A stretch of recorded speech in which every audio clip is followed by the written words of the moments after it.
Hi, I'm Stephanie Ricca with CoStar News Hotels, here today in conversation with David Wilner, recently named Chief Development Officer of Wyndham Hotels and Resorts. Thanks for joining us, David. Stephanie, it's great to be here. Thank you for having me. And congratulations on the new role. Thank you very much. It's very exciting. I'm sure it is. Yeah, so we are going to talk about your plans to grow the Wyndham franchise network, along with some of the interesting places and ways that's happening. But first I want to say, I've known you for a long time, since the La Quinta days. Yes. And so sketch out, if you will, your recent career trajectory, because that's how you came into Wyndham. Yeah. So what many people don't know is I actually started prior to La Quinta with a company called U.S. Franchise Systems based here in Atlanta. Okay.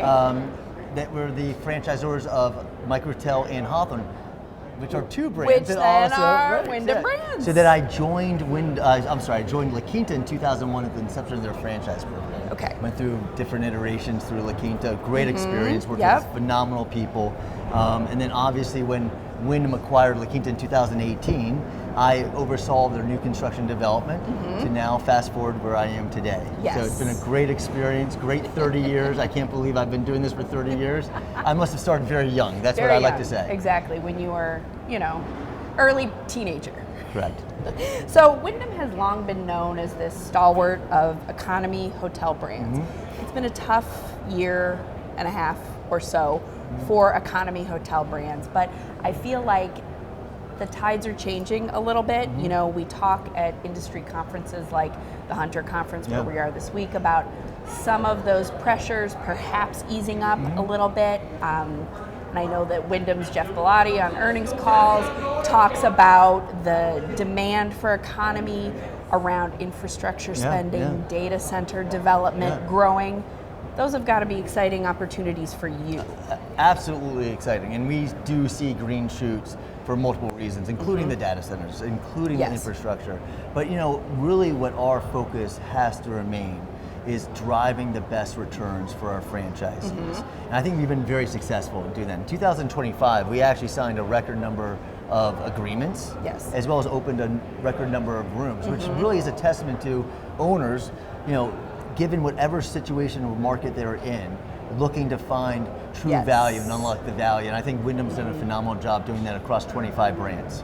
And that was a takeaway. I think one of the speakers that I heard this week talked about, when asked that question about where's the opportunity in buying hotels, and they said there's a buyer for every hotel. Yeah, that's true. Sometimes we talk about certain chain scale segments being, performing well or performing less well, but that idea of there's a buyer for every hotel, I thought was interesting. And we get in trouble when we look at the macro only in this industry, because you have to remember, for many of our small business owners who own 1 to a portfolio of 10 hotels, for them it is a street corner to street corner business. And what they can do in order to drive the best revenue and offer the best box for their guests and how we can support them. Truly, there are some great diamonds in the rough market to market that you just have to really be disciplined to find. So Wyndham, of course, is across all chain scale segments around the world, and I think the company's made some interesting partnerships in the last year or so, really growing its footprint, and not just in the US, but all over the place in resort properties. You've done a deal with Choctaw Nation on some casino and gaming resorts. So talk a little bit about that diversification and how important it is as a focus area. So again, 25 brands across many chain scales, and I think unfairly people only think of us as economy mid-scale, which we are very strong with great brands like Super 8, Days Inn, and I could go on and on. But what people have to also understand is that we have phenomenal upscale hotels. We also just announced recently that we opened up our 100th trademark location in the US, which is our upscale soft brand. Just yesterday we opened up a gorgeous Dolce in Miami Beach, followed by one that was opened previously in Palm Springs. You also mentioned the Choctaw Resort partnership, which gives us tremendous reach and also allows us to give some great aspirational properties to our Wyndham Reward members, of which there's 122 million of them. So, the more that we expand with these partnerships, as well as the upscale luxury, the more value we bring to the Wyndham Rewards.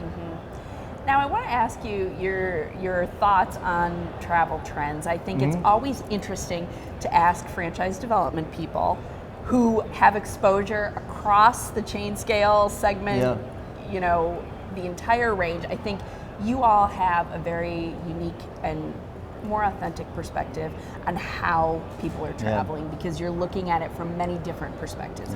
It's not just the ultra wealthy, ultra luxury, it's the business traveler, group traveler, general family vacation. So what are you seeing as emerging trends that we'll see this year into next year for how people's travel is changing? So, travelers and the habits of travelers always continue to evolve. And, we have seen a lot of business travel kind of merge into that leisure travel. And because we have a brand at every price point and over 6,000 locations throughout the US, we really do have a product at a different price point 10 minutes from every person's residence, which is actually phenomenal when you actually think about that. So listen, with potentially higher gas prices and higher airfares, I think that bodes well for companies like Wyndham, where our traveler is a drive-to traveler, right? They might not go international for their vacations, yet they might drive to the national parks where there's plenty of Wyndham properties. Do like my family did, where we made it one state over before we all argued in the car too much. Exactly right. You can always find something, right? And what also excites us, we launched Echo just a few years ago. Couldn't be happier with the momentum of this brand. We're about to open up our 20th location, have over a dozen under construction, break ground on dozens more this year, with the data centers that we talked about earlier, the infrastructure projects, right? That long-term extended stay product for that guest looking for 20, 30 nights it has just been a huge fuel to what we're seeing with Wyndham. That's really interesting. What are you most excited about in 2026? Wow, 2026, if you're looking at the kind of the tenor at this conference, I think half the people are optimistic. Others are just kind of waiting to see what will change between 25 and 26. I have a tremendous amount of optimism, right? I think no matter what happens in our industry, people are always going to continue to travel.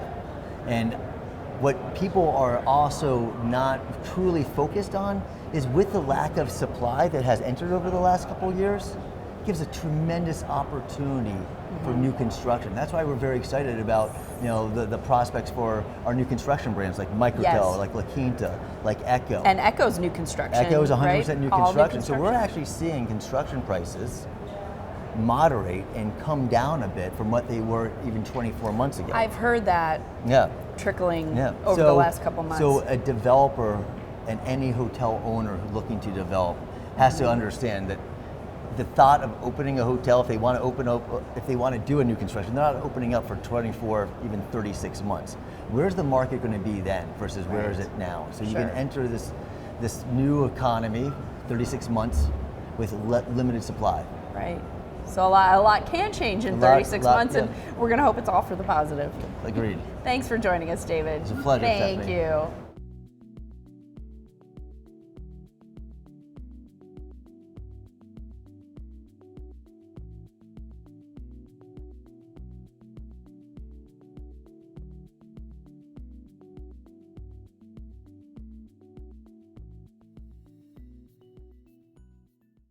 Hi, I'm STR's Isaac Colazo. And I'm CoStar's Jan Freitag. And together we are the data geeks behind Tell Me More, a hospitality data podcast work. Every month, we bring you a fresh take on the latest hotel data, insights into the travel trends behind that performance, and the big picture topics you should be thinking about. And we also don't mind getting into some good-natured disagreement from time to time. Hey, when Isaac and I start talking data together, anything can happen, and it usually does. Subscribe to the podcast on Apple Podcasts, Spotify, or wherever you like to listen.